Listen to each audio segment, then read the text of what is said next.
Hello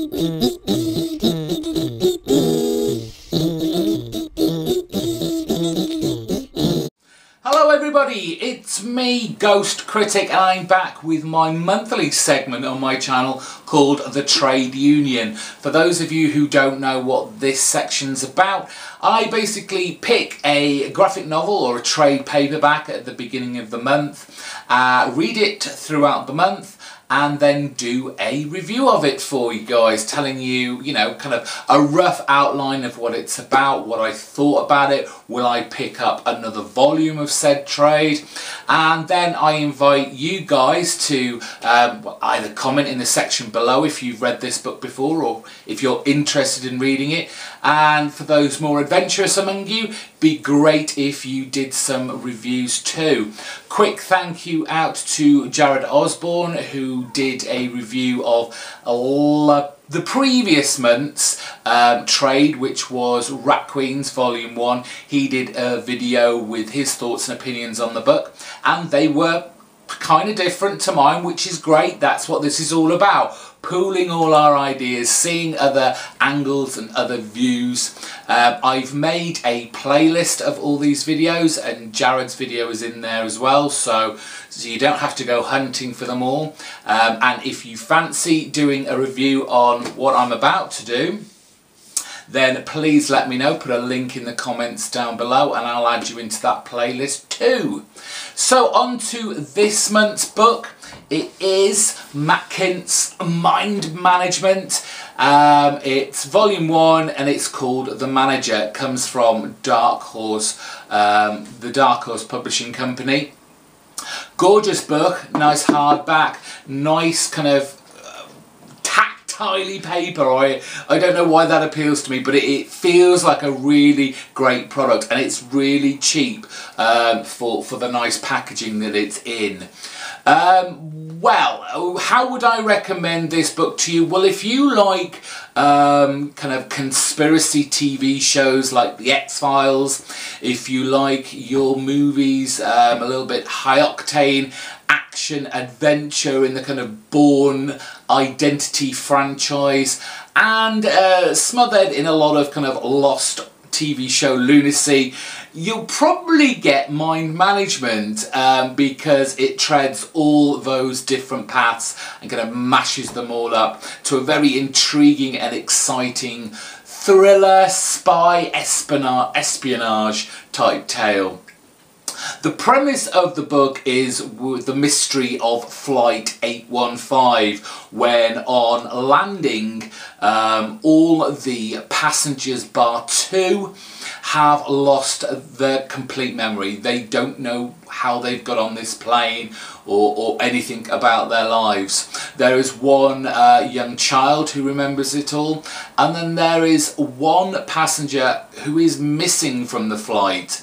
And that is kind of the impetus for our main character to go on a worldwide journey.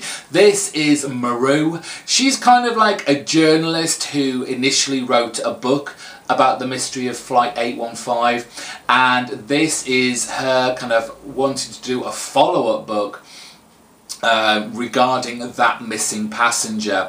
And like I said, it takes her across the world. We pop to Mexico, fly over to Zanzibar, and finally land in China. And it is on these kind of adventures where she is helped and also hindered by a multitude of characters. Some strange goings on happens along the way. We have talking dolphins, we have psychics trained to be killing machines, we have seemingly unstoppable assassins on her tail. It is a good action-packed thriller as we're going along, which is the art style in this is not the kind you would expect for this kind of story, and I'll get onto the artwork towards further the end of the video, but at first it took a while to equate this thriller spy espionage story with the art style that we had.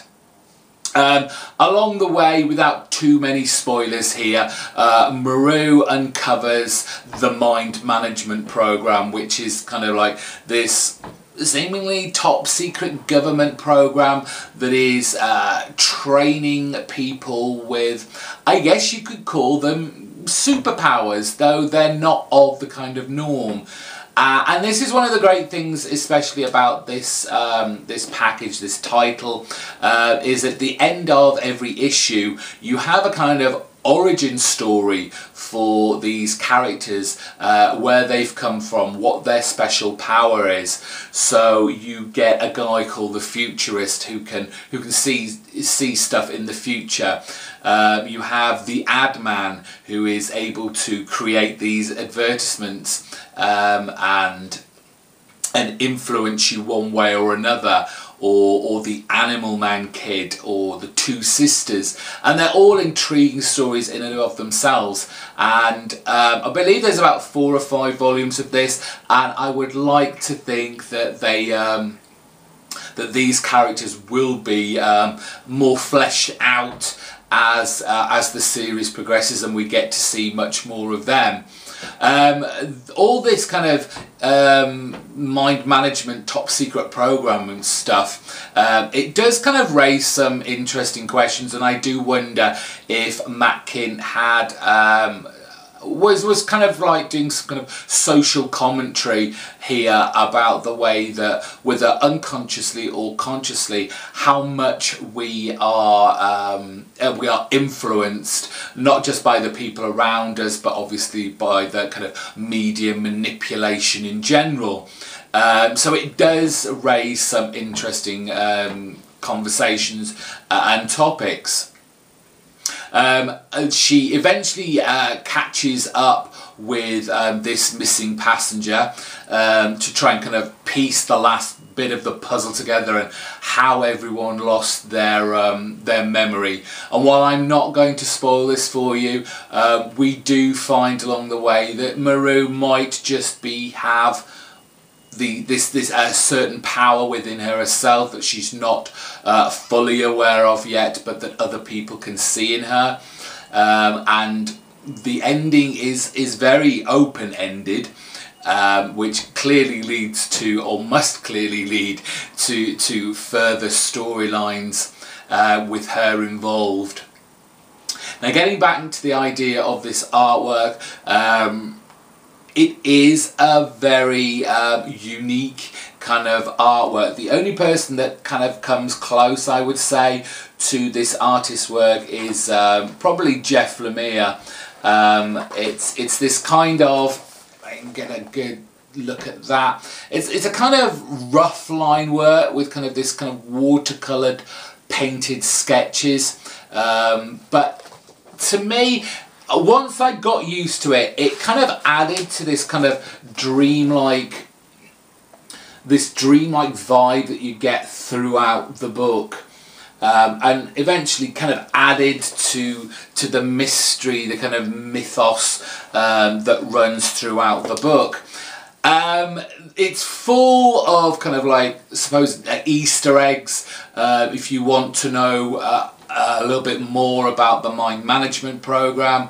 It has down the side of every page, or at the top of every page, what they call field notes. And while I didn't read them all, because in a way it kind of not slowed down the reading, but it kind of disrupted your reading of the actual issue, but they are worth reading the notes because they often are about what you've just read and give you clues and insights into the program and what could happen in the future. You almost become an agent yourself of the mind management, kind of being privy to all this kind of insider knowledge, which I think is really good and just adds another layer to the reading experience.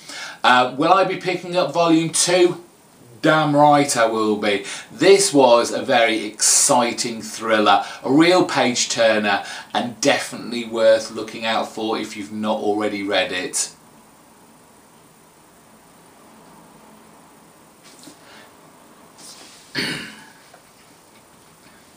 So next week's book...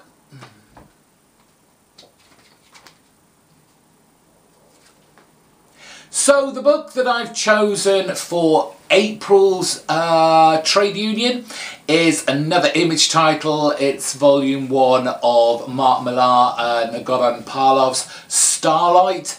I managed to pick up, I think it was the first 2 issues in a kind of 50p sale, pound sale, something like that, and kind of enjoyed it, but it would already kind of run its course as a series, so I thought I'll wait until the trade comes out. So this is April's Trade Union book, so I'll be reading this all through April, and the last Sunday of April I will be posting a video with my reviews and thoughts and opinions on this tidy little trade.